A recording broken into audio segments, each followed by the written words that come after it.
इस वीडियो में हम वीकली कॉन्टेस्ट 397 की चारों प्रॉब्लम्स को डिस्कस करेंगे। फर्स्ट प्रॉब्लम है हमारी permutation difference between two strings. इस प्रॉब्लम में हमें दो स्ट्रिंग दिए हुए हैं, एस और टी। दोनों स्ट्रिंग क्या है? आपस में एक दूसरे की परम्यूटेशन है। हमें इन दोनों स्ट्रिंग का परम्यूटेशन डिफरेंस रिटर्न करना है। और वो डिफाइन कैसे किया है? जो भी हमारे दोनों स्ट्रिंग के करेक्टर्स हैं, उनके इंडेक्सेस का जो भी डिफरेंस हो, उनका सम। जैसे हमारे दो स्ट्रिंग है, ए बी सी और टी, इसी की एक परम्यूटेशन है, यानी कि हमारे सेम करेक्टर्स रहेंगे। अब अगर हम इंडेक्स देखें, ए का इंडेक्स 0 है, बी का 1 है, सी का 2 है। एस में 0 1 2 पर ये है। सिमिलरली अगर टी में देखें, ए का इंडेक्स क्या है? 1 है, बी का क्या है? 0 है और सी का 2 है।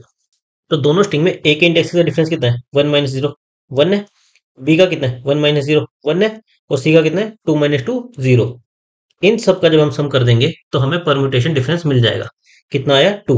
यही हमें रिटर्न करना है। बेसिकली दोनों स्ट्रिंग में जो करेक्टर्स हैं, उनके इंडेक्सेस का डिफरेंस और फिर उनका सम।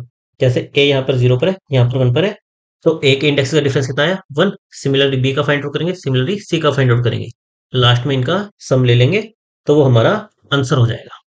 तो इस प्रॉब्लम में सिंपली हम यही करें, हम किसी भी एक स्ट्रिंग का, एस का या टी का, पहले उसको ट्रैवर्स करके उसके सारे इंडेक्स स्टोर कर लें। जैसे हमने टी को ट्रैवर्स किया, बी का हम देख लें कि बी हमारा 0 इंडेक्स पर आ रहा है, ए हमारा 1 इंडेक्स पर आ रहा है, सी हमारा 2 इंडेक्स पर आ रहा है। हम हर एक करेक्टर का इंडेक्स स्टोर कर लें कि टी में वो कहाँ पर आ रहा है। इसके लिए हम क्या कर सकते हैं, एक सिंपली मैप का यूज कर लें। ये हमारा करेक्टर हो गया और वैल्यू हमारी क्या हो गई? एक इंटीजर टाइप की हो गई। हम एक मैप में ये सारे इंडेक्सेस स्टोर कर लें।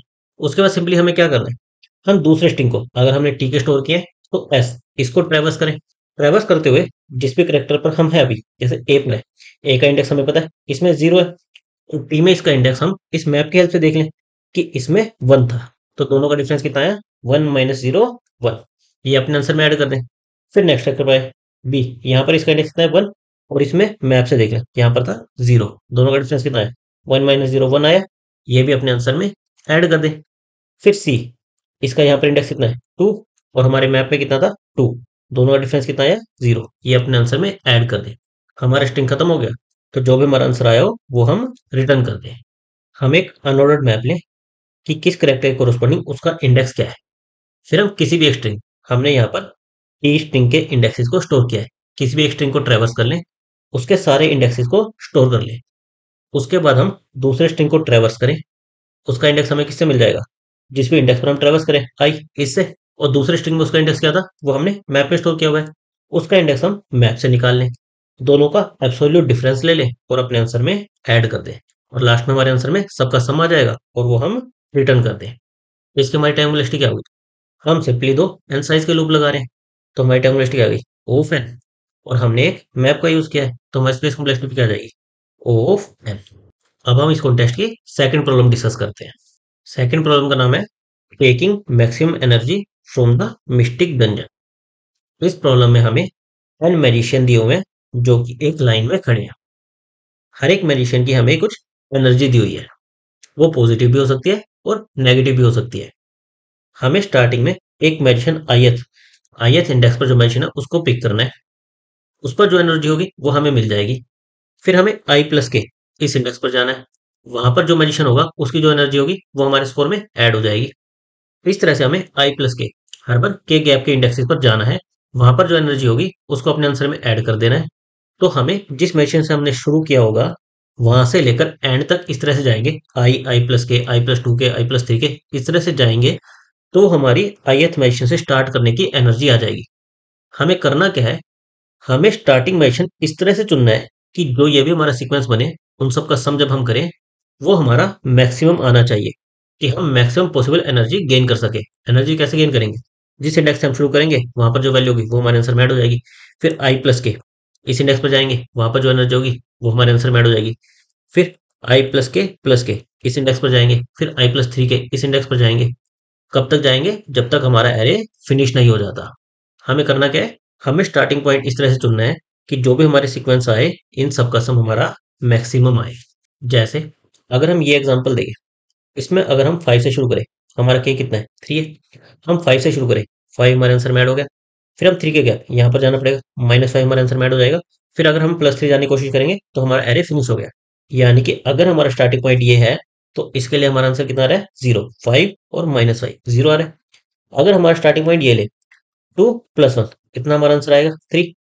अगर हम -10 ले, इसके बाद 3 इंडेक्स तो आगे है ही नहीं, तो केवल -10 आएगा, -5 आएगा, 1 आएगा। तो हमारा मैक्सिमम आंसर कितना आ रहा है? 3। यही हमें रिटर्न करना है। जो भी मैक्सिमम हम अचीव कर पा रहे हैं, हमारे पास चॉइस है कि हमें किस मेंशन से शुरू करना है। तो हम इस मेंशन से शुरू कर लेंगे और इसके कोर्सपोंडिंग हमारा मैक्सिमम आंसर कितना आएगा? 3। ये हम रिटर्न कर देंगे। अगर हम इसकी ब्रूट फोर्स अप्रोच की बात करें तो हम क्या कर सकते हैं?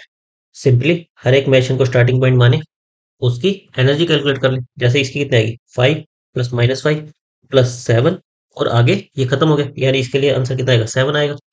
फिर हम इसको स्टार्टिंग पॉइंट माने, फिर कितनी आएगी? 2 + 1 + 3, इतनी आएगी, 6 आएगी। फिर इसको स्टार्टिंग पॉइंट मान ले, -10, 4 और 9, इतनी आएगी, यानी कि -10 + 4 -6 + 9 3, इतनी आएगी। इस तरह से हम हर एक इंडेक्स को स्टार्टिंग पॉइंट माने और उसके लिए आंसर कैलकुलेट कर लें। फिर इस पूरे एरे में जो भी हमारा मैक्सिमम हो वो हम रिटर्न कर दें। इससे हमारी टाइम वेलोसिटी क्या आएगी? हम हर एक पॉइंट को स्टार्टिंग पॉइंट मानेंगे, यानी कि हमें एक एन साइज का लूप लगाना पड़ेगा जिसमें हम हर एक पॉइंट को स्टार्टिंग पॉइंट मानेंगे।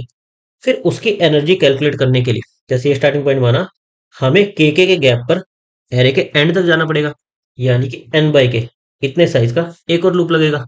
तो हमारी टाइम वेलोसिटी किस में चली जाएगी? n² में। इसको हम बेटर कैसे करें? अगर मैं इसको स्टार्टिंग पॉइंट मानता 5, फिर मैं क्या करता? 5 प्लस -5 ये वाला प्लस 7 ये वाला करता, और जब मैं इस -5 इसके लिए कैलकुलेट करता तो मैं क्या करता? अगेन -5 प्लस 7 ये करता। तो देखो, तो ये मेरा पोर्शन कॉमन है, -5 प्लस 7 -5 प्लस 7 ये मेरा इसके लिए कॉमन है। यानी कि अगर मैं स्टार्टिंग की बजाय एंड से अपनी एनर्जी को कैलकुलेट करना शुरू करूं, जैसे पहले मैं इस 9 के लिए कैलकुलेट कर लूं, इसके लिए तो इतनी आएगी, 3 के लिए भी इतनी आएगी, 7 के लिए भी इतनी आएगी, क्योंकि आगे 3 पर हमारा एरे खत्म हो जा रहा है। फिर 4 के लिए हमारी क्या आएगी? ये 4 प्लस जो भी इसका आंसर होगा, इसका आंसर कितना है? 9, तो 4 + 9 13। क्यों? क्योंकि इसने जब अपना आंसर कैलकुलेट किया होगा तो इसके आगे जो भी सीक्वेंस होगा वो इसने ऑलरेडी कंसीडर करके अपना आंसर कैलकुलेट किया होगा। तो हमें 4 के लिए दोबारा इस लूप को चलाने की जरूरत नहीं है। हम इसका यूज करेंगे कि इसने ऑलरेडी अपना आंसर स्टोर कर रखा है, हमें केवल ये 4 उसमें ऐड कर देना है। तो 4 + 9 13 आ गया। सिमिलरली इस वन के लिए क्या करेंगे? ये प्लस इसका आंसर कितना है? 3, यहाँ पर आ जाएगा हमारा 4। इस -5 के लिए क्या करेंगे? ये -5 प्लस जो भी इस पोजीशन पर आंसर होगा, कितना है? 7 है, हमारा आ गया 2। फिर इस -10 के लिए क्या करेंगे? -10 प्लस जो भी इसका हमारा आंसर होगा, इसका आंसर कितना था? 13। अब जब हमें -10 का आंसर चाहिए, हम क्या करेंगे? -10 प्लस इस पोजीशन का जो आंसर हमने ऑलरेडी स्टोर कर रखा है, कितना कर रखा है? 13। तो ये डायरेक्ट 3 आ गया, हमें पूरा एंड तक लूप लगाने की जरूरत नहीं पड़ी। सिमिलरली 2 के लिए आंसर कितना आएगा? 2 प्लस इस 1 का आंसर, इस 1 का आंसर कितना था? 4, हमारा आ गया 6। इस 5 के लिए आंसर कितना आएगा? 5 प्लस इस पोजीशन का आंसर, 5 + 2 7। तो इस तरह से अब हम क्या कर रहे हैं? हमने एंड से शुरू किया, हर एक पॉइंट को कैलकुलेट करने के लिए हमें एक एन साइज का लूप लगाना पड़ेगा, लेकिन अब हमें इंटरनली एक और लूप लगाने की जरूरत नहीं पड़ रही। उसके अंदर हमारा काम सिंपली ऑफ 1 में हो जा रहा है। हम करंट एलिमेंट की वैल्यू प्लस जो उसके के गैप के बाद एलिमेंट है उसका आंसर हम ऑलरेडी स्टोर कर चुके हैं, सिंपली उसको ऐड कर दे रहे हैं। तो अब हमारी टाइम वेलोसिटी n² से रिड्यूस होके ऑफ n में आ जाएगी। हम सिंपली क्या करेंगे? हम एक एरे ले लेंगे जिसके अंदर हम सारे रिजल्ट्स को स्टोर करेंगे। हम एंड से लूप लगाना शुरू करेंगे। सबसे पहले तो हमारा क्या होगा? जो हमारा करंट आई है, इस पर जो वैल्यू है वो हमारे आंसर में ऐड होगी। और अगर हमारा के गैप वाला इंडेक्स एग्जिस्ट करता है, हमारा एरे फिनिश नहीं हुआ, एग्जिस्ट करता है, उसका जो आंसर हमने स्टोर कर रखा है उसको अपने करंट आंसर में ऐड कर देंगे। हमारी करंट वैल्यू प्लस के गैप पर जो इंडेक्स है वहां पर जो आंसर आया उसको अपने डीपी में ऐड कर देंगे। तो हमारी करंट सेल के लिए रिजल्ट आ जाएगा, उसको अपने प्रीवियस आंसर से कंपेयर कर लेंगे, अगर ज्यादा है तो अपने आंसर को अपडेट कर देंगे। इससे हमारे पास मैक्सिमम आंसर आ जाएगा जिसको लास्ट में हम रिटर्न कर देंगे। इससे हमारी टाइम वेलोसिटी क्या आएगी? हम सिंपली एक एन साइज का लूप लगा रहे हैं, उसके अंदर कुछ कांस्टेंट ऑपरेशन कर रहे हैं, तो हमारी टाइम वेलोसिटी आ गई ऑफ एन। और हमारी स्पेस कॉम्प्लेक्सिटी क्या आएगी? हमने एक वेक्टर लिया एन साइज का, तो हमारी स्पेस कॉम्प्लेक्सिटी भी क्या आ जाएगी? Of n. अब हम इस कॉन्टेक्स्ट की थर्ड प्रॉब्लम डिस्कस कर लेते हैं। थर्ड प्रॉब्लम हमारी क्या कहते हैं? Maximum difference score in a grid. इस प्रॉब्लम में हम एक m क्रॉस n साइज का ग्रिड दिया हुआ है जिसमें हमारे सारे पॉजिटिव इंटीजर है। हम इस मैट्रिक्स के किसी भी सेल से शुरू कर सकते हैं और किसी भी सेल पर मूव कर सकते हैं। मूव करने के रूल क्या है? हम बॉटम या फिर राइट इसी डायरेक्शन में मूव कर सकते हैं। एडजेसेंट हो ये जरूरी नहीं है, लेकिन अगर हम इस सेल पर हैं तो इससे या तो राइट या फिर बॉटम इस तरह से मूव कर सकते हैं। हम अप या फिर लेफ्ट ये नहीं जा सकते। राइट या फिर बॉटम में ही हम मूव कर सकते हैं। और जब भी हम मूव करेंगे, मान लो इस सेल से हम इस सेल पर मूव करें, तो इसका स्कोर क्या होगा? जो भी हमारा ये C2 ये सेल है माइनस ये सेल, इसकी वैल्यू C2 माइनस C1 ये होगा। हमारा एम क्या है? हम इस मैट्रिक्स में किसी भी सेल से शुरू करें और कहीं पर भी फिनिश करें। हमें एटलीस्ट एक मूव करना जरूरी है। उसके बाद हमारी मर्जी है कि हम एक मूव के बाद रुक जाएं या फिर फर्दर मूव करें। हमें मैक्सिमम स्कोर जितना हम अचीव कर सकते हैं वो हमें रिटर्न करना है। हम कहीं से भी शुरू कर सकते हैं, कितने भी मूव चल सकते हैं, एटलीस्ट एक मूव चलना जरूरी है। उसके बाद जो मैक्सिमम स्कोर हम अचीव कर सकते हैं वो हमें रिटर्न करना है। और स्कोर कैसे कैलकुलेट होगा? एक मूव का स्कोर क्या होगा? जो फाइनल सेल है माइनस जिस सेल से हम आए हैं उनका डिफरेंस। और इस तरह से हमें स्टार्टिंग से लेकर एंड तक हर एक मूव का स्कोर कैलकुलेट कर लेंगे, उनको ऐड कर देंगे, तो हमारा टोटल स्कोर आ जाएगा स्टार्ट से एंड तक का। और जो इस तरह से मैक्सिमम अचीव कर सकते हैं वो हमें रिटर्न करना है। जैसे अगर हमें ग्रिड ये दिया हुआ, हम मान लो यहाँ से शुरू करें, हम कहीं से भी शुरू कर सकते हैं, लेकिन मान लो हम यहाँ से शुरू करें। अगर यहाँ से हम 5 पर मूव करें तो हमारा स्कोर कितना होगा? 5 माइनस 9 माइनस 4। अगर हम इस 9 से 7 पर मूव करें तो कितना होगा? हमारा -2, 7 माइनस 9। अगर हम 9 से 3 पर मूव करें तो कितना होगा? -6। सिमिलरली अगर हम इस 7 इसको स्टार्टिंग सेल माने और इससे 14 पर जाएं तो कितना होगा? 14 माइनस 7 7 होगा। और फिर उसके बाद मान लो हम 14 के बाद 3 पर चले गए, तो पहले हमारा कितना आया? 14 माइनस 7 7 आया, प्लस 3 माइनस 14 -11, यानी कि हमारा स्कोर ओवरऑल कितना आया? -4। किससे आया? 7 से 14 जाने का और 14 से 3 जाने का। तो अगर हम देखें इस प्रॉब्लम के ऑप्टिमल आंसर क्या है कि हम 5 सेल से शुरू करें, 5 से 7 पर जाए, 7 माइनस 5 2, ये हमारे आंसर में ऐड हो गया। फिर 7 से 14 पर चले जाए, 14 माइनस 7, ये 7 हमारे आंसर में ऐड हो गया। हमारा टोटल स्कोर कितना आ गया? 2 प्लस 7। बात क्या है? 5 से 7 जाओ, 7 से 14 जाओ। इसके लिए ऑप्टिमल आंसर हम 9 अचीव कर सकते हैं। तो जो मैक्स हम अचीव कर सकते हैं वो हमें रिटर्न करना है। नाउ इसके लिए एक तरीका तो क्या है कि हम ब्रूट फोर्स रिकर्शन लगा दें। हर एक सेल को स्टार्टिंग पॉइंट माने, वहां से हम जहां जहां जा सकते हैं, कहाँ कहाँ जा सकते हैं? राइट में एक आगे, दो आगे, तीन आगे, जब तक बाउंड्री नहीं आ जाती वहां तक जा सकते हैं। बॉटम में इस तरह से जा सकते हैं। एक तो तरीका क्या है कि हम ब्रूट फोर्स रिकर्शन लिख दें और फिर उसको देखें कि अगर हमारी स्टेट्स रिपीट हो रही हैं तो उस पर मेमोराइजेशन लगा दें। तो नॉर्मल जो हम रिकर्शन और फिर उसको डीपी में कन्वर्ट करते हैं वो प्रोसेस कर लें। या फिर अगर हम इस प्रॉब्लम को कुछ ऑब्जर्व करें, जैसे आप देखो, जब हम 7 से 14 पर गए और 14 से 3 पर गए, हमारा फाइनल आंसर -4 आया था।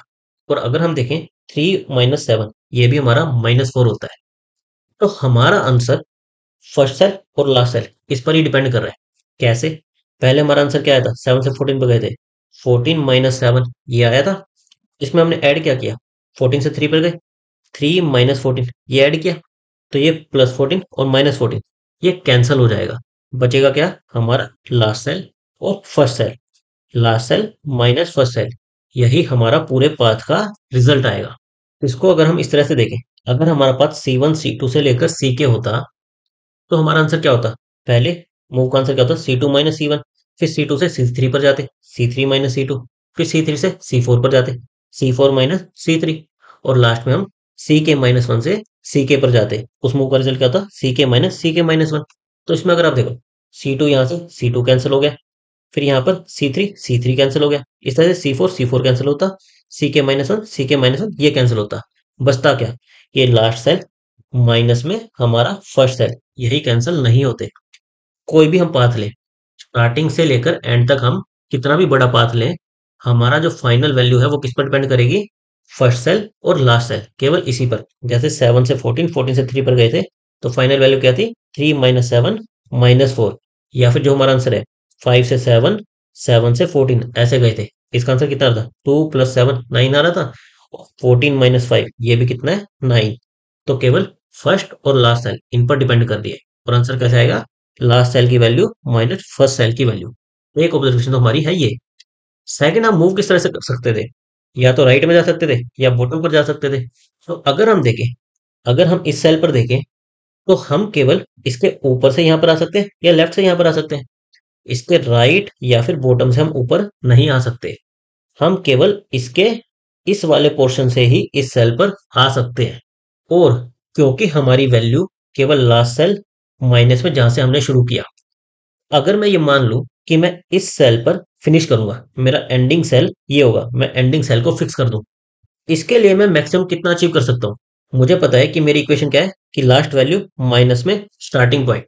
तो लास्ट वैल्यू तो मैंने फिक्स कर दी 14, कि इसके लिए मुझे वैल्यू निकालनी है।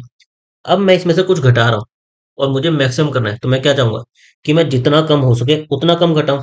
यानी कि जो भी मेरा इस पूरे पोर्शन में मिनिमम होगा, मिनिमम कितना है 5 है, मैं उसको एज ए स्टार्टिंग पॉइंट मानूंगा। तभी मेरा 14 माइनस 5 9 मैक्सिमम वैल्यू आएगी। तो हम ये कह सकते हैं कि हमें किसी भी सेल के लिए बेस्ट आंसर चाहिए, वो कैसे आएगा, जो हमारे करंट सेल की वैल्यू है माइनस में जो भी हमारे टॉप लेफ्ट पोर्शन में मिनिमम वैल्यू है, वो हमारी इस सेल के लिए बेस्ट वैल्यू आएगी। और अगर हम इस पूरे ग्रिड के लिए हर एक सेल के लिए बेस्ट वैल्यू निकाल लें, तो सिंपली हमें क्या करना है, उसका मैक्स लेना है, वो हमारा फाइनल आंसर हो जाएगा। हम क्या कह रहे हैं कि अगर मैं इस सेल के लिए बेस्ट निकाल लूं, इसके लिए बेस्ट, इसके लिए बेस्ट, इसके लिए बेस्ट, हर एक सेल के लिए मैं बेस्ट वैल्यू निकाल लूं, तो फाइनल आंसर मेरा क्या होगा, मेरी जितनी बेस्ट वैल्यू है उनका मैक्स, यही मेरा फाइनल आंसर होगा। और एक सेल के लिए बेस्ट वैल्यू मैं कैसे निकाल पा रहा हूँ, सिंपली मेरे करंट सेल की value minus minimum value in top left area. अब अगर मैं नॉर्मल मिनिमम वैल्यू निकालूं तो कैसे निकलेगी, मैं लूप लगाऊंगा, इसके पूरे इन पोर्शन में लूप लगाऊंगा, इससे मेरी टाइम वेलोसिटी ज्यादा हो जाएगी। अब अगर मैं इस मिनिमम वैल्यू को एफिशिएंटली फाइंड आउट कर पाऊं, तो मेरा काम काफी सिंपल हो जाएगा। सिंपली मैं एक एम क्रॉस एन हर एक सेल के लिए लूप लगाऊंगा, और उसके बाद अगर मैं इस मिन वैल्यू को ऑफ वन इस टाइम में फाइंड आउट कर पाऊं, तो मेरी टाइम वेलोसिटी भी यही रह जाएगी, एम क्रॉस एन। अब हम देखते हैं कि हम इस minimum value in top left area इसको एफिशिएंटली कैसे फाइंड आउट कर सकते हैं। इसके लिए आप ऑब्जर्व करो, मेरी 9 इसके लिए मिनिमम वैल्यू है, इन दोनों के लिए मिनिमम वैल्यू कितनी है 5। अगर मैं इस पोर्शन को यहाँ पर स्टोर कर लूँ, सिमिलरली 9 और 8 इस पोर्शन के लिए जो मिनिमम वैल्यू है वो यहाँ पर स्टोर कर लूँ। जैसे ये 8 क्या रिप्रेजेंट कर रहा है, इसके लिए मिनिमम वैल्यू, और 5 रिप्रेजेंट कर रहा है इतने पोर्शन के लिए मिनिमम वैल्यू। अब मुझे चाहिए क्या, मुझे इस पूरे पोर्शन के लिए मिनिमम वैल्यू चाहिए जिसको मैं यहाँ पर स्टोर करूंगा।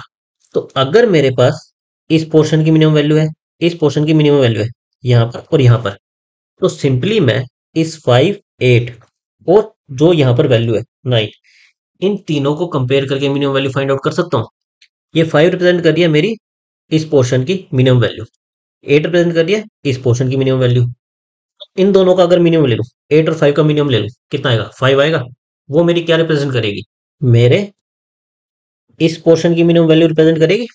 अगर मैं 8 और 5 का मिनिमम ले लूं जो कि 5 आएगा, तो 5 किसकी मिनिमम वैल्यू होगी, मेरे इस ब्लू पोर्शन की मिनिमम वैल्यू होगी। तो अब अगर मुझे इस सेल के आंसर कैलकुलेट करना है, तो कितना आएगा 9 माइनस जो भी मेरे इस पोर्शन की मिनिमम वैल्यू 5, 4 मेरा इसका आंसर आ गया, राइट। इस सेल के लिए बेस्ट वैल्यू मेरी क्या आ गई, 4 आ गई। और अब अगर मुझे इस पूरे पोर्शन के लिए मिनिमम चाहिए कि मिनिमम वैल्यू क्या है, तो मुझे पता था कि इस ब्लू पोर्शन के लिए मिनिमम वैल्यू कितनी है 5 है। बचा क्या, केवल ये सेल बचा, तो इसकी वैल्यू क्या है 9। 5 और 9 इन दोनों का मिनिमम ले लूं, तो मेरे पास इस पूरे ग्रीन पोर्शन की मिनिमम वैल्यू आ जाएगी, कितनी आ गई 5 आ गई। मैं ये यहाँ पर स्टोर कर लूँ। इसका यूज कब आएगा, जैसे अगर मेरे पास मान लो ये इस पोर्शन की मिनिमम वैल्यू कितनी आ गई 6 आ गई, और इस पोर्शन की मिनिमम वैल्यू कितनी है 5 है। अब अगर मुझे इस पोर्शन इन 5 सेल्स की मिनिमम वैल्यू निकालनी हो, तो सिंपली मैं 6 और 5 का मिनिमम लेकर निकाल सकता हूं। तो इस तरह से हम क्या करेंगे, हर बार पहले हमारा आंसर कैलकुलेट करते जाएंगे, कैसे, करंट वैल्यू माइनस में जो भी हमारा टॉप लेफ्ट पोर्शन का मिनिमम होगा उससे अपडेट कर देंगे। फिर हम क्या करेंगे, हम इस पूरे पोर्शन के लिए मिनिमम को अपडेट करेंगे, कैसे, जो हमारे इन तीनों सेल की मिनिमम वैल्यू होगी उससे, ताकि फिर उसको फर्दर हम यूज कर सके। तो सिंपली हमारे मिनिमम वैल्यू निकालने का फॉर्मूला क्या होगा, जो हमारे ग्रिड की वैल्यू है वो, और जो हमारे i-1j यानी कि ये ऊपर वाली वैल्यू और ये लेफ्ट वाली वैल्यू, इन तीनों का जो भी मिनिमम होगा वो हमारा ओवरऑल इसका मिनिमम हो जाएगा। हमारे ग्रिड 0 0 से लेकर हमारा आईजे यहाँ तक का मिनिमम हो जाएगा। तो इस तरह से हम O1 में मिनिमम को एफिशिएंटली फाइंड आउट कर सकते हैं। तो जैसे अगर हम एक पूरे ग्रिड में मिनिमम को भरने का ट्राई करें तो कैसे करेंगे? पहले हम लूप लगाएंगे यहाँ पर लेफ्ट टू राइट और फिर टॉप टू बॉटम, यानी कि पहले इस वैल्यू को भरेंगे। इस वैल्यू को भरने के लिए क्या चाहिए? जो हमारा इसका मिनिमम है ये, और 7 का मिनिमम है, यहाँ पर क्या आ जाएगा? 5 आ जाएगा। फिर इस वैल्यू को भरने के लिए क्या चाहिए? जो यहाँ तक का मिनिमम है कितना है? 5 है, और 3 यहाँ पर आ जाएगी हमारी 3। फिर हम आएंगे यहाँ पर, इसमें हमारा 8 और 5 का मिनिमम 5, और 9 और 5 का मिनिमम 5, यहाँ पर आ जाएगा हमारा 5। फिर हम इसको भरेंगे, मिनिमम 5 और 6 का मिनिमम 5। फिर हम इसको भरेंगे, यहाँ पर आ जाएगा हमारा 1। सिमिलर इसको भरेंगे, 8 और 6 का मिनिमम 6, यहाँ पर भरेंगे 6 और 5 का मिनिमम 5, और उसका मिनिमम 7 से देखेंगे 5 आएगा 5। फिर 5 5 का मिनिमम 5, 14 और 5 का मिनिमम 5, यहाँ पर भी आ गया 5। फिर 5 1 का मिनिमम 1, और 1 और 3 का मिनिमम 1, तो यहाँ पर आ गया हमारा 1। ये 1 क्या रिप्रेजेंट कर रहा है? हमारी इस पूरी ग्रिड में मिनिमम वैल्यू हमने क्या ऑब्जर्व करी है। फिर यहाँ पर आएंगे, यहाँ पर क्या आ जाएगा? 2 आ जाएगा, और यहाँ पर 2 और 5 का मिनिमम 2, और यहाँ पर 2, ये 2 आ गया। सिमिलरली यहाँ पर क्या आएगा? यहाँ पर भी 2 आ जाएगा, और यहाँ पर क्या आ जाएगा? 1 आ जाएगा। इस तरह से हम हमारी ग्रिड को भर सकते हैं। यहाँ पर हम डीपी का यूज कर रहे हैं। बेसिकली हमारी करंट वैल्यू, और हमारी ऊपर वाले सेल की वैल्यू, और लेफ्ट वाले सेल की वैल्यू, इन तीनों का जो मिनिमम होगा वो हमारी करंट सेल की मिनिमम वैल्यू हो जाएगी। मतलब क्या है? 0 0 से लेकर यहाँ तक का जो रेक्टेंगल बन रहा है, इसमें मिनिमम वैल्यू हमने क्या ऑब्जर्व करी है।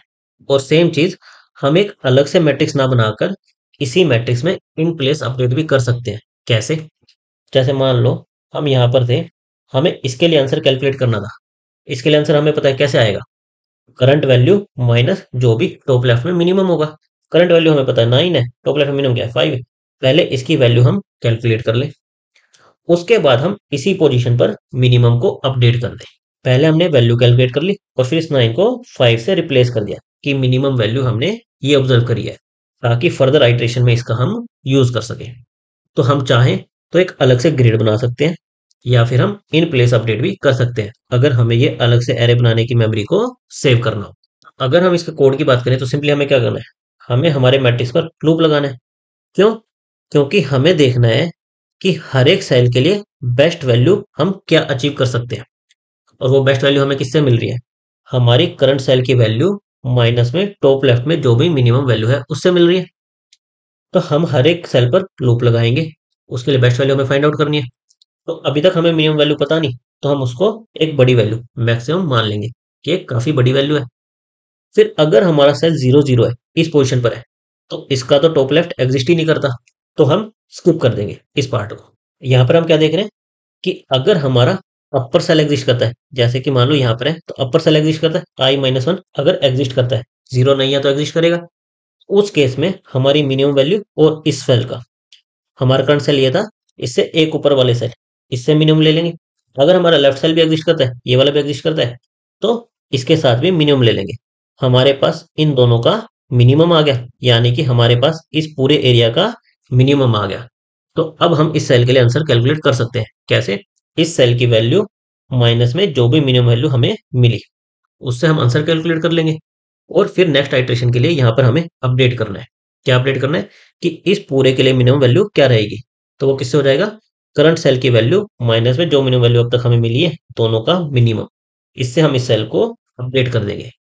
तो इस तरह से हम हर एक सेल के लिए बेस्ट वैल्यू कैलकुलेट कर लेंगे, और हर पॉइंट पर उसका मैक्स लेते जाएंगे, तो हमें आंसर मिल जाएगा, और वही हम रिटर्न कर देंगे। तो इससे हमारी ओवरऑल टाइम वेलोसिटी क्या आई? हमने एक m क्रॉस n इस साइज का लूप लगाया है, और उसके अंदर कुछ कांस्टेंट ऑपरेशन किया है। तो हमारी ओवरऑल टाइम वेलोसिटी क्या आ गई? Of m cross n। और क्योंकि हमने यहाँ पर इन प्लेस ऑपरेशन किया है, तो हमारी स्पेस कॉम्प्लेक्सिटी क्या आई? ऑफ 1। अगर हम एक सेपरेट ग्रिड बनाते इसके लिए, तो हमारी स्पेस कॉम्प्लेक्सिटी क्या आती? Of m cross n। लेकिन अभी हमने इन प्लेस किया है, तो हमारी स्पेस कॉम्प्लेक्सिटी क्या आई? ऑफ 1। अभी हम इस कॉन्टेस्ट की लास्ट प्रॉब्लम उसको डिस्कस कर लेते हैं। प्रॉब्लम का नाम है find the minimum cost array permutation. इस प्रॉब्लम में हमें एक एरे दिया हुआ है, जो कि क्या है? 0 से लेकर n-1 इन एलिमेंट्स की परम्यूटेशन है। हमें एक n साइज का एरे दिया है, जिसके एलिमेंट्स बेसिकली क्या है? 0 से लेकर n-1। उसके बाद हमें स्कोर ऑफ एनी परम्यूटेशन की डेफिनेशन दी है, कि अगर हम कोई भी एरे लें 0 1 2 अप टू n-1, उसका स्कोर कैसे कैलकुलेट होगा? मान लो हमने कोई एक परम्यूटेशन चुन ली और हमें एक नम्स एरे दिया हुआ था। तो जो हमने परम्यूटेशन चुनी उसका 0th एलिमेंट माइनस में नम्स ऑफ परम्यूटेशन में जो फर्स्ट एलिमेंट है वहां पर नम्स में जो है वो params of 0 minus nums of params of 1 plus हमारी परम्यूटेशन का फर्स्ट एलिमेंट माइनस में जो हमारी परम्यूटेशन में सेकंड एलिमेंट है नम्स में उस इंडेक्स पर जो वैल्यू है वो। इस तरह से ये कंटिन्यू होगा। परम्यूटेशन 0 माइनस में nums of perms of 1, perms of 1 minus nums of perm 2, similarly perm of n minus 1 minus nums of perm 0, यानी कि ये साइक्लिक है। ये अगर अभी आपको थोड़ा सा कंफ्यूजन लग रहा हो तो आप सिंपली ये मान लो कि हम एक साइक्लिक डिफरेंस का कोई कंडीशन लगा रहे हैं। ये कंडीशन तो हम anyhow as it is हमारे कोड में यूज कर सकते हैं। बस ध्यान क्या रखना है कि ये हमारी कंडीशन साइक्लिक है, कि फर्स्ट एलिमेंट का सेकंड से, सेकंड का थर्ड से, थर्ड का फोर्थ से एंड लास्ट वाले का फर्स्ट से। बस कंफ्यूजन क्यों है? क्योंकि कहीं पर ये पर्म्स का यूज कर रहे हैं और कहीं पर नम्स के अंदर उस पर्म का यूज कर रहे हैं, तो इसलिए ये स्टेटमेंट थोड़ी सी कंफ्यूजिंग लग सकती है।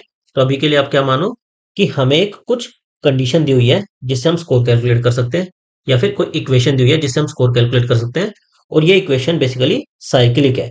फर्स्ट एलिमेंट का सेकंड एलिमेंट से, सेकंड का थर्ड से और लास्ट वाले एलिमेंट का 0th एलिमेंट से डिफरेंस, बेसिकली उनके बीच में कोई इक्वेशन है जिससे हमारा स्कोर आएगा।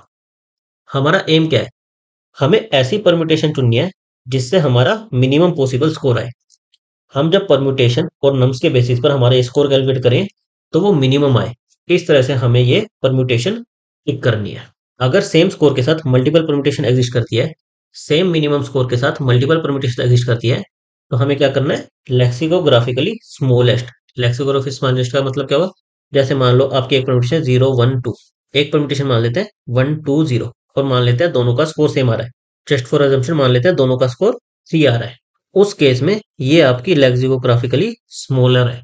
स्मॉलर क्यों है? क्योंकि 0 आपका 1 से छोटा है। जैसे डिक्शनरी में आपका एप्पल एलिफेंट से पहले आता है, सेम कंसेप्ट यहाँ पर है कि छोटा एलिमेंट पहले आएगा।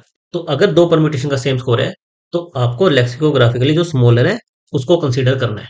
तो अगर हम सिंपल टर्म से बात करें, हमें एक एरे दिया हुआ है, हमें अपना एक एरे चुनना है, बेसिकली परम्यूटेशन चुननी है 0 से लेकर n-1 की, जिसका अगर हम इस नम्स के साथ स्कोर कैलकुलेट करें तो वो मिनिमम होना चाहिए, और अगर दो मिनिमम पॉसिबल हो तो उसमें हमें स्मॉलर वाला एरे रिटर्न करना है। ये हमारा सिंपल सा क्वेश्चन है। वो स्कोर कैलकुलेट करने के लिए इन्होंने एक कंफ्यूजिंग सी हमें इक्वेशन दी हुई है। इक्वेशन में हम मान लेते हैं कि सिंपली हमारा ये वाली टर्म है, ये इक्वेशन है, और ये साइक्लिक है। फर्स्ट का सेकंड से, सेकंड का थर्ड से, थर्ड का फोर्थ से एंड लास्ट का फर्स्ट से। इस तरह से उस पर कोई मैथमेटिकल ऑपरेशन लगाया जा रहा है। जैसे हमें यहाँ पर नंबर दिया है 102, और इसके लिए बोल रहे हैं कि जो ऑप्टिमल परम्यूटेशन हम चूज कर सकते हैं जिससे हमारा स्कोर मिनिमम है वो क्या है? 0 1 2। नम्स हमारा हो गया 1 0 2 और परम्यूटेशन हमारी हो गई 0 1 और 2। इसके लिए स्कोर कैसे कैलकुलेट होगा? स्कोर की हमारी इक्वेशन थी परम्यूटेशन ऑफ आई माइनस में nums of permutation of i+1, यानी कि हमें हर एक एलिमेंट के लिए ये निकालना है और उनका सम लेना है। जैसे यहाँ पर 0 है तो 0 माइनस में ये नम्स 1 का इंडेक्स हो गया, इस इंडेक्स पर जो वैल्यू है वो। फर्स्ट इंडेक्स पर वैल्यू क्या है? 0। 0 माइनस 0 कितना है? 0। फिर हमें यहाँ पर आना है 1 माइनस नम्स में इस इंडेक्स पर जो वैल्यू है। सेकंड इंडेक्स पर वैल्यू क्या है? 2। 1 माइनस 2, यहाँ पर है -1, इसके एब्सोल्यूट ले लेंगे तो कितना आएगा? 1। फिर हम यहाँ पर आएंगे 2 माइनस में नम्स ऑफ 0, क्योंकि हमारा साइक्लिक है, यानी कि यहाँ पर हमारा एरे खत्म हो गया तो हमें यहाँ पर आ जाना है। तो नम्स में इस इंडेक्स पर जो वैल्यू है, 0th इंडेक्स पर क्या वैल्यू? 1। 2 माइनस 1 1। इन सब का एडिशन कितना आया? 0 + 1 + 1 2। ये हमारा स्कोर हो गया जो कि मिनिमम है। नाउ सिमिलरली नेक्स्ट एग्जांपल में हमें नम्स एरे दिया है 0 to 1, और इसके लिए बोल रहे हैं कि हमारी ऑप्टिमल परम्यूटेशन क्या है? 0 to 1, जिसके लिए स्कोर मिनिमम आएगा। तो इस टाइप की प्रॉब्लम को हम हैंडल कैसे करें? हमें पता है कि हमारी n फैक्टोरियल परम्यूटेशन हो सकती है। अगर 1 2 3 है, इसकी मल्टीपल परम्यूटेशन एग्जिस्ट करेगी। 1 3 2 2 3 1 हमारी फैक्टोरियल परम्यूटेशन होती है। तो अगर हम सबसे ब्रूट फोर्स अप्रोच सोचें, हम सारी की सारी परम्यूटेशन को जनरेट करेंगे। उसके बाद जो भी हमारे स्कोर की फंक्शन दिया हुआ है, जो भी हमारे स्कोर की इक्वेशन दी हुई है, उसकी हेल्प से हम स्कोर कैलकुलेट करेंगे और फिर जो भी मिनिमम स्कोर आएगा उसके कोरस्पॉन्डिंग जो हमारी परमुटेशन होगी उसको हम कहीं पर स्टोर कर लेंगे और वही लास्ट में रिटर्न कर देंगे। हमारी ब्रूट फोर्स अप्रोच यही होगी।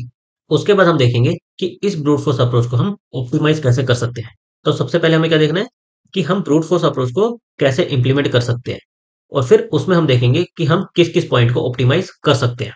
हमें पता है कि हमारे नंबर 0 to n-1 ये रहेंगे। ये भी हमें पता है कि हमारे पास n इंडेक्सेस है जिसको हमें फिल करना है। अब क्योंकि हमें सारी की सारी परम्यूटेशन ट्राई करनी है, तो हम इस पॉइंट पर 0 से लेकर n-1 ये कोई भी वैल्यू फिल कर सकते हैं। उसके बाद सेकंड इंडेक्स पर वैल्यू फिल करने के लिए क्या बचेगी, 0 से लेकर n-1 तक सारी वैल्यूज। लेकिन जो वैल्यू हमने यहाँ पर पिक कर ली, जैसे मान लो हमने यहाँ पर 0 पिक कर ली, तो ये 0 हम यहाँ पर पिक नहीं कर सकते। सिमिलरली मान लो 0 के बाद हमने यहाँ पर 2 पिक कर लिया, तो अगेन हम यहाँ पर क्या पिक कर सकते हैं, 0 to n-1। लेकिन इसमें से 0 नहीं कर सकते और 2 नहीं कर सकते। क्यों? क्योंकि हमने इन वैल्यूज को ऑलरेडी पिक कर लिया है। हमें हर एक इंडेक्स पर सारी वैल्यूज को ट्राई करना है, लेकिन किनको नहीं कर सकते, जिनको हमने प्रीवियस इंडेक्सेस में पिक कर लिया है। अब ये हम कैसे मेंटेन करें कि हमने प्रीवियस इंडेक्सेस में किन वैल्यूज को पिक किया है। उसके लिए सिंपली हम एक विजिटेड एरे मेंटेन कर लें। हम एक n साइज का विजिटेड एरे ले लें, जिस जिस वैल्यू को पिक करते जाएं उसको हम ट्रू कर दें और यहाँ पर वैल्यू को ट्राई करने से पहले चेक कर लें कि वो वैल्यू ऑलरेडी पिक हो चुकी है या नहीं हो चुकी। एक चीज तो हमें क्या पता चली कि हमें हर एक इंडेक्स के लिए लूप लगाना है, 0 to n-1 जो पॉसिबल वैल्यूज है सबके लिए लूप लगाना है। साथ में क्या देखना है कि वो वैल्यू पहले विजिटेड नहीं होनी चाहिए। और हमारा बेस केस क्या आएगा, जब भी हमारा एरे फिनिश हो गया, हमने सारे इंडेक्सेस पर कोई वैल्यू पिक कर ली, उस टाइम पर हमें क्या करना पड़ेगा, हमने जो पिक करी उसका स्कोर कैलकुलेट करना पड़ेगा। तो हमें एक ओवरऑल स्कोर का वेरिएबल चाहिए कि हमारा स्कोर कितना आ रहा है, और फिर स्कोर कैलकुलेट करने के बाद हमें ये स्कोर मिनिमम करना है। ये परम्यूटेशन हमारे आंसर में कब आएगी, अगर ये हमारी मिनिमम स्कोर देगी तभी। तो साथ में हम एक ग्लोबल मिन स्कोर ये मेंटेन करके चलेंगे कि अब तक हमारा मिनिमम स्कोर क्या अचीव हुआ है। अब अगर मान लो ये हमारी परम्यूटेशन मिनिमम स्कोर दे रही है, तो हमें रिटर्न क्या करना है, परम्यूटेशन को रिटर्न करना है। तो हमें एक एरे लेना पड़ेगा जिसमें हम इस परम्यूटेशन को स्टोर करेंगे। तो हमें एक बेस्ट परम्यूटेशन का या फिर कह लो आंसर, ये हमें एरे मेंटेन करके चलना पड़ेगा ताकि जब भी हमारी मिनिमम स्कोर आए हम उसको अपने आंसर में स्टोर कर सकें। तो सिंपली हम क्या करेंगे, हमें एक n साइज का फॉर लूप लगाना है। इसके अंदर हमें एक विजिटेड एरे मेंटेन करना है, ये चेक करने के लिए कि प्रीवियसली हमने इस वैल्यू को पिक किया है या नहीं किया। उसके साथ हमें एक करंट स्कोर मेंटेन करके चलना है। जो भी हमारी मैथमेटिकल इक्वेशन दी हुई थी उसकी हेल्प से हम ये करंट स्कोर मेंटेन करके चलेंगे। फिर हमें स्कोर को मिनिमम चाहिए, तो एक ग्लोबल मिनिमम स्कोर भी मेंटेन करके चलेंगे। फिर जब हमें मिनिमम स्कोर मिल जाएगा तो उसके कोरस्पॉन्डिंग हमें ये परम्यूटेशन स्टोर करनी है। तो उसके लिए हम क्या कह सकते हैं कि हमें बेस्ट परम्यूटेशन या फिर आंसर ये मेंटेन करके चलना है। और क्योंकि हमें बेस्ट परम्यूटेशन स्टोर करनी है, तो इसके लिए हमारे पास करंट परम्यूटेशन कि अभी हम क्या मेंटेन करके चल रहे हैं वो भी हमारे पास होना चाहिए। तो हम एक करंट परम्यूटेशन भी मेंटेन कर लेंगे, बेसिकली कि किस सीक्वेंस में अभी हम एलिमेंट्स को फिल कर रहे हैं। ये बेस्ट परम्यूटेशन हमारी कब होगी, जब हमने n के n एलिमेंट्स को पिक कर लिया हो। तो अभी मान लो हमने 2 या 3 एलिमेंट्स पिक किए हो, तो वो किस ऑर्डर में पिक किए हैं उसको स्टोर करने के लिए हमारे पास क्या रहेगा, करंट परम्यूटेशन।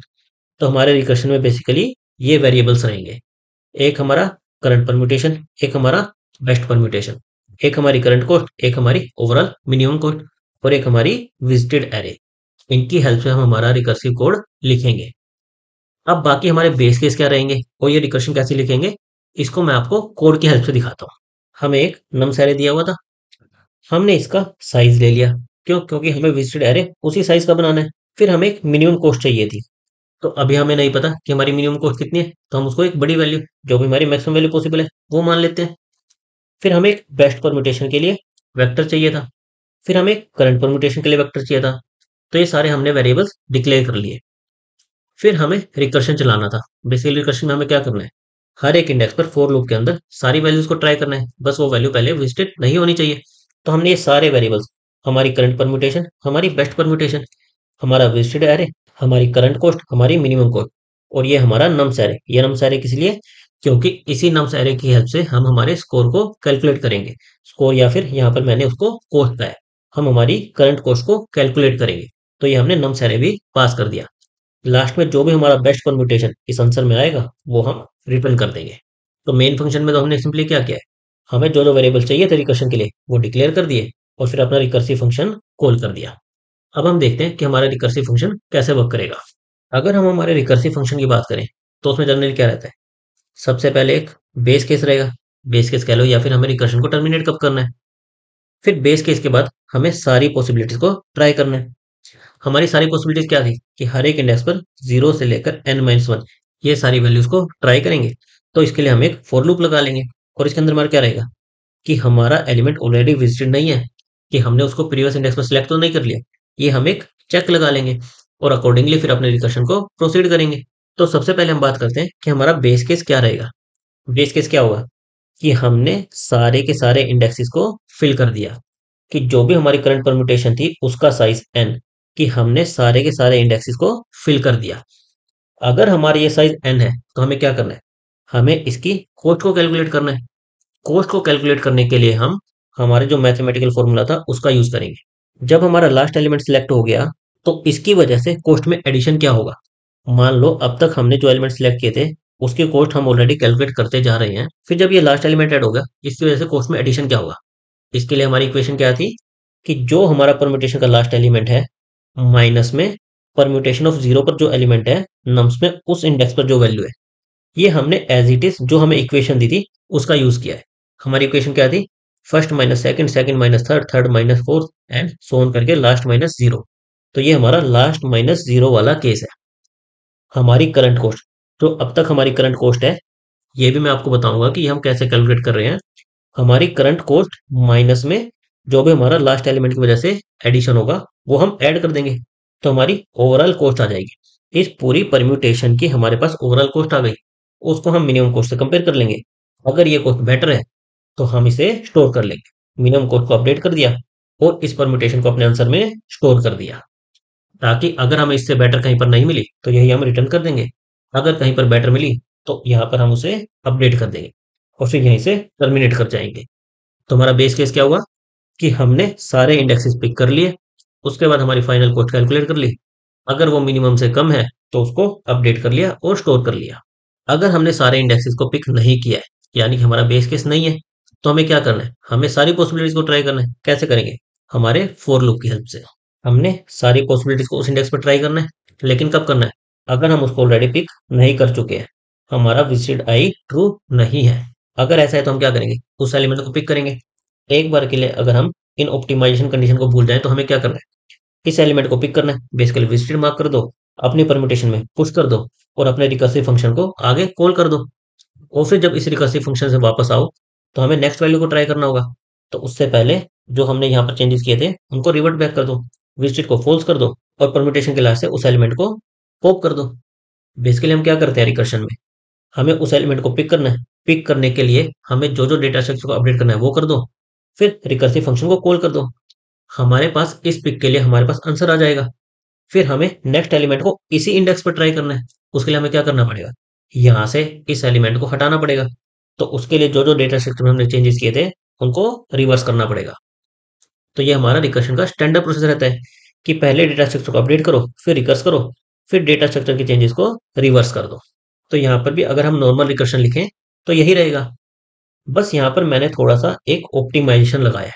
ऑप्टिमाइजेशन क्या लगाया है कि मैं रिकर्शन तभी कॉल करूंगा कि अगर मेरी करंट कॉस्ट मिनिमम कॉस्ट से कम है। मान लो मेरे पास मिनिमम कॉस्ट 10 आ रही है और करंट कॉस्ट, मान लो मैंने अभी 4 एलिमेंट चुने, इन्हीं की कॉस्ट मेरी 10 को क्रॉस कर गई, इन्हीं की कॉस्ट मान लो मेरी 12 हो जा रही है। इस एलिमेंट को पिक करने की वजह से मेरी करंट कॉस्ट 12 हो जा रही है। और क्योंकि मेरा केवल एडिशन हो रहा है, मेरे पास कुछ एब्सोल्यूट वैल्यूज का एडिशन हो रहा है, तो ये कॉस्ट तो बढ़ेगी बढ़ेगी, यानी कि ये मेरी मिनिमम कॉस्ट से कम हो ही नहीं सकती। तो मैं क्यों इसके लिए रिकर्स करूं। तो मैंने यहीं पर यही लगाया है, मैंने प्रूनिंग लगा दिया है कि अगर मेरी नेक्स्ट कॉस्ट मिनिमम कॉस्ट से कम हो, यानी कि करंट कॉस्ट इस एलिमेंट को लेने के बाद अगर मेरी ये मिनिमम कॉस्ट से कम आ रही हो, तभी मैं इसको रिकर्स करूं, अदरवाइज मैं रिकर्स ना करूं। और ये कॉस्ट कैसे निकाल रहा हूं, अब तक जो मेरे एलिमेंट थे इनकी कॉस्ट करंट कॉस्ट प्लस इस एलिमेंट की वजह से मेरी कॉस्ट कितनी ऐड होगी, जो भी लास्ट एलिमेंट था वो माइनस में ये वाला इंडेक्स। जो भी मेरा परम्यूटेशन में लास्ट इंडेक्स था, ये माइनस में नम्स ऑफ नेक्स्ट वाला इंडेक्स। परम्यूटेशन में नेक्स्ट वाला एलिमेंट क्या है, आई है, तो माइनस में नम्स ऑफ आई। इसकी हेल्प से मैं अपनी नेक्स्ट कॉस्ट निकाल दे रहा हूँ और फिर इसको कंपेयर कर रहा हूँ कि अगर ये मिनिमम कॉस्ट से कम हो तभी मैं फर्दर रिकर्शन करूँ। ये तो हो गई मेरी प्रूनिंग की कंडीशन। इसके अलावा अगर हम देखें तो हमने कोड में ये भी लगाया कि अगर हमारी परम्यूटेशन एम्प्टी नहीं है या फिर हमारी परम्यूटेशन एम्प्टी है, हम देख रहे हैं कि हमारा स्कोर कैलकुलेट कब होगा, जब उसमें एटलीस्ट 2 एलिमेंट्स होंगे तभी कैलकुलेट होगा। First element minus second element, इस पर कुछ मैथमेटिकल लगा रहे हैं, तो उसके लिए एटलीस्ट 2 एलिमेंट होने चाहिए। तो अगर हमने अभी केवल फर्स्ट ही एलिमेंट पिक किया है तो हमारी नेक्स्ट कॉस्ट कैलकुलेट हो ही नहीं सकती। हमें फर्स्ट इंडेक्स को तो अनकंडीशनली फिल करना ही करना है। तो ये वाली कंडीशन उसके लिए है कि अगर हमारा ये सेकंड या उसके बाद वाला एलिमेंट है तो ये नेक्स्ट कॉस्ट अप्लाई करो और उसके बेसिस पर प्रूनिंग करो। अदरवाइज अगर ये हमारा फर्स्ट एलिमेंट है तो उस केस में इस एलिमेंट को अनकंडीशनली पिक करके रिकर्स कर दो और जब बैक ट्रैक करो तो इसके डेटा स्ट्रक्चर्स को रिवर्स कर दो। तो सिंपली ये वाली कंडीशन यही थी। तो अगर हम ओवरऑल रिकर्शन देखें तो हमारे पास क्या क्या था, करंट परम्यूटेशन, हमारी बेस्ट परम्यूटेशन, हमारा विजिटेड एरे कि हमने अब तक किन किन एलिमेंट्स को पिक कर लिया है, हमारी करंट कॉस्ट, मिनिमम कॉस्ट, और हमारा नम्स एरे किसके लिए, हमारे स्कोर को कैलकुलेट करने के लिए। फिर हमारा बेस केस था। बेस केस कब होगा, जब हमने एन एलिमेंट्स को सिलेक्ट कर लिया है तो हमारी उस टाइम पर कॉस्ट निकालनी है। कॉस्ट कैसे निकलेगी, अब तक जो हम कॉस्ट मेंटेन कर रहे थे प्लस लास्ट एलिमेंट की वजह से जो कॉस्ट आएगी, परम्यूटेशन डॉट बैक माइनस में हमारा nums of pumps of zero, जो भी ये हमें मैथमेटिकल इक्वेशन दी हुई थी उसका हमने यूज कर लिया। अगर ये कॉस्ट मिनिमम कॉस्ट से कम है तो मिनिमम कॉस्ट को अपडेट कर दो और आंसर में इस परम्यूटेशन को स्टोर कर दो और यहीं से रिटर्न मार जाओ। ये हो गई हमारी बेस केस की हैंडलिंग। अगर बेस केस नहीं है तो सारी पॉसिबिलिटीज को ट्राई करो। बेसिकली इस इंडेक्स पर सारे 0 से n-1 सबको 1 बाय 1 ट्राई करो कि किससे हमें मिनिमम मिल रहा है। तो हमने 0 से लेकर n-1 तक का लूप लगाया, चेक कर लिया विजिट एरे की हेल्प से कि इस एलिमेंट को हम ऑलरेडी पिक कर चुके हैं या नहीं कर चुके। नहीं कर चुके तो फिर नेक्स्ट कॉस्ट कैलकुलेट करो, अगर वो मिनिमम से कम है तभी हम उसे रिकर्शन कर दो। और साथ में क्योंकि हमारी कोड कैलकुलेशन के लिए एटलीस्ट 2 एलिमेंट होने चाहिए तो हमने यहाँ पर ये कंडीशन लगा दी कि हमारी परम्यूटेशन में या भी सेकंड या फिर फर्दर वाला एलिमेंट है या फिर फर्स्ट एलिमेंट ही है। अभी हम ये हमारे स्कोर फंक्शन को थोड़ा सा डिटेल में देखते हैं कि हम इसको कैसे करंट कॉस्ट और लास्ट एलिमेंट ऐड हो रहा है उसके अकॉर्डिंग अपनी नेक्स्ट कॉस्ट को अपडेट कर रहे हैं। एक चीज ऑब्जर्व करो, जब हमारा केवल एक एलिमेंट होगा उसकी कॉस्ट तो हमारी क्या आएगी, जीरो आएगी। तो हम एल्स केस में तो जीरो पास कर दें कि जब फर्स्ट एलिमेंट पिक कर रहे हैं तो हमारी कॉस्ट कितनी आएगी, जीरो आएगी। हमारा स्कोर कब कैलकुलेट होगा, जब एटलीस्ट 2 एलिमेंट होंगे, हमारे पास 0 और 1 दो इंडेक्स हैं, तो परम्यूटेशन का 0 और नम्स ऑफ पम्प्स ऑफ 1, यानी कि एटलीस्ट 2 एलिमेंट जरूरी है। तो जब हम 2 एलिमेंट से उसके फर्दर वाले केस में आएंगे तभी हम इस कॉस्ट को कैलकुलेट कर रहे हैं। और कैसे कर रहे हैं कि अब तक मान लो हमने यहाँ तक की कॉस्ट ऑलरेडी कैलकुलेट कर रखी है जिसको हमने करंट कॉस्ट में स्टोर कर लिया, फिर हमने इस इंडेक्स पर ये वाला एलिमेंट चुना, तो इसकी वजह से मेरी कॉस्ट में कितना एडिशन होगा ये हम कैलकुलेट कर रहे हैं। तो अगर आप देखो, जब मैंने फर्स्ट एलिमेंट चुना, जीरो एलिमेंट के लिए तो जीरो ही थी, फर्स्ट एलिमेंट चुना तो मेरी ये वाली कंडीशन पिक्चर में आएगी। क्या है मेरी कंडीशन, परम्यूटेशन ऑफ जीरो, यानी कि जो लास्ट एलिमेंट मैंने चुना था वो किससे आया, परम्यूटेशन डॉट बैक, ये वाला एलिमेंट जो भी था उसकी वैल्यू माइनस में नम्स ऑफ परम्यूटेशन ऑफ 1, यानी कि यहाँ पर जो मैंने एलिमेंट चुना नम्स का वो वाला इंडेक्स नम्स ऑफ आई, मैंने ith एलिमेंट चुना है तो नम्स ऑफ आई, इससे मेरी इक्वेशन अपडेट हो जा रही है। तो मेरा जब फर्स्ट एलिमेंट ऐड हुआ तो मेरा ये वाला पैरामीटर हैंडल हो गया। अब जब मेरा सेकंड यहाँ पर ये इंडेक्स ऐड होगा तो मेरा ये वाला केस भी ऐड करना पड़ेगा, परम्यूटेशन ऑफ 1 माइनस में नम्स ऑफ परम 2। परम 1 मेरा क्या है, लास्ट एलिमेंट परम्यूटेशन का लास्ट एलिमेंट जो मैंने सिलेक्ट किया था, और परम 2 क्या है, मेरा आई जो मैं अभी सिलेक्ट कर रहा हूँ ये वाला एलिमेंट। तो permutation dot back last element minus में नम्स ऑफ करंट एलिमेंट जो मैं ले रहा हूँ। ये इक्वेशन से मैं हर पॉइंट पर अपनी कॉस्ट को अपडेट कर सकता हूँ। हर बार मुझे पूरा लूप लगाकर कॉस्ट कैलकुलेट करने की जरूरत नहीं है। मैं एक करंट कॉस्ट मेंटेन करके चलूंगा और जो इंडेक्स अभी मैं सिलेक्ट कर रहा हूँ उसके बेसिस पर अपनी कॉस्ट को अपडेट कर सकता हूँ। इसकी ओवरऑल टाइम वेलोसिटी क्या आएगी, हमें पता है कि हम सारी की सारी परम्यूटेशंस को ट्राई कर रहे हैं, तो हमारी ओवरऑल वर्स्ट केस में टाइम वेलोसिटी क्या आ सकती है, n फैक्टोरियल। लेकिन क्योंकि हम प्रूनिंग कर रहे हैं हम कॉस्ट के बेसिस पर प्रून भी कर रहे हैं, तो ओवरऑल हमारी टाइम वेलोसिटी काफी कम आएगी। थ्योरेटिकली तो हम कहेंगे कि ये n फैक्टोरियल ही है वर्स्ट केस में, लेकिन क्योंकि हमने प्रूनिंग लगा दिया है, इस वजह से ओवरऑल हमारी टाइम वेलोसिटी काफी कम आएगी। एग्जैक्ट कितनी आएगी वो कहना तो मुश्किल है, लेकिन काफी कम आएगी। और जब मैंने इस कोड को सबमिट किया तो मेरा ये एक्सेप्ट भी हो गया। अगर आप यहाँ पर देखोगे तो इस कोड को जब मैंने सबमिट किया तो इसने 1421 मिली सेकेंड, यानी कि 1.5 सेकेंड के आसपास इसने लिया। इसके बाद मैंने एक और ऑप्टिमाइजेशन करी, जिससे मेरा टाइम रिड्यूस होकर 865 मिली सेकेंड रह गया। वो ऑप्टिमाइजेशन क्या थी? अभी हम विजिटेड के लिए एक एरे का यूज कर रहे हैं और हमें दिया है कि हमारा n अप टू 14 हो सकता है, इतना हो सकता है। और ये मैंने पहले भी कई बार डिस्कस किया है कि जब आप एक विजिटेड एरे का यूज कर रहे हो और आपका n 30 से छोटा हो, तो उस केस में आप एरे को बिट मास से रिप्लेस कर सकते हो। बिट मास आपका क्या है? बेसिकली आप विजिट एरे में क्या करो, zeroth index, first index, second index, इन पर ट्रू फॉल्स यही लेके चल रहे हो। बेसिकली 0 या 1 मार्क कर रहे हो कि ये वैल्यू ट्रू है या फिर फॉल्स है। इसको हम विजिट कर चुके हैं या फिर नहीं कर चुके। तो अगर मैं इन सब ट्रू फॉल्स को 10 से रिप्लेस कर दूं, तो ये मेरा क्या बनेगा? एक बाइनरी नंबर बनेगा। और इसी बाइनरी को अगर मैं इंटीजर में कन्वर्ट कर दूं, तो वो मेरी बिटमास्क वैल्यू हो गई। ये वैल्यू रिप्रेजेंट करती है कि मैंने कौन कौन से एलिमेंट्स को पिक किया है। क्यों? क्योंकि ट्रू फॉल्स मेरे क्या है? 0 1 है। तो मैं अगर 1 0 से रिप्लेस कर दूं और इसको इंटीजर में करूं, तो ये मेरी एक यूनिक वैल्यू आएगी। और इस यूनिक वैल्यू की हेल्प से मैं ये फाइंड आउट भी कर सकता हूं कि मेरे कौन कौन से बिट सेट है। उसके लिए मुझे बिटवाइज ऑपरेटर का यूज करना पड़ेगा। जैसे अगर मुझे ये चेक करना हो कि ये वाला बिट सेट है या नहीं है, तो सिंपली मैं क्या करूंगा, 1 लेफ्ट से 0, इससे मेरा क्या होगा, यहाँ पर 1 आ गया और इसका मेरी बिट मास्क वैल्यू के साथ एंड ले लूंगा। अगर ये वैल्यू मेरी 1 आएगी तो यहाँ पर बिट सेट है, अगर नहीं आएगी तो यहाँ पर बिट सेट नहीं है। तो इस तरह से हम विजिटेड एरे को बिट मास्क का यूज करके एक सिंगल इंटीजर में रिप्लेस कर सकते हैं और अपना सेम काम फिर से कर सकते हैं और बाकी प्रोसेस पूरा एज इट इज रख सकते हैं। जैसे जहां पर विजिटेड ऑफ आई एरे का चेक है, वहां पर मैं बिटवाइज ऑपरेशन का यूज करके चेक कर लूं कि मेरा ये वाला बिट ऑलरेडी चेक हो चुका है या नहीं हुआ।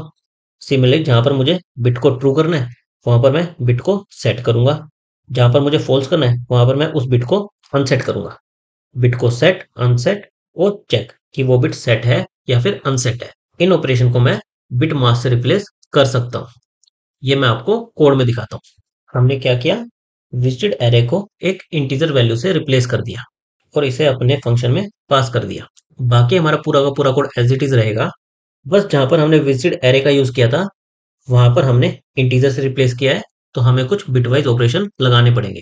फिर हमारे रिकर्सिव फंक्शन में जहां पर भी हम चेक कर रहे थे, विजिटेड एरे का जहां जहां पर यूज कर रहे थे, वहां पर हमें मॉडिफाई करना पड़ेगा।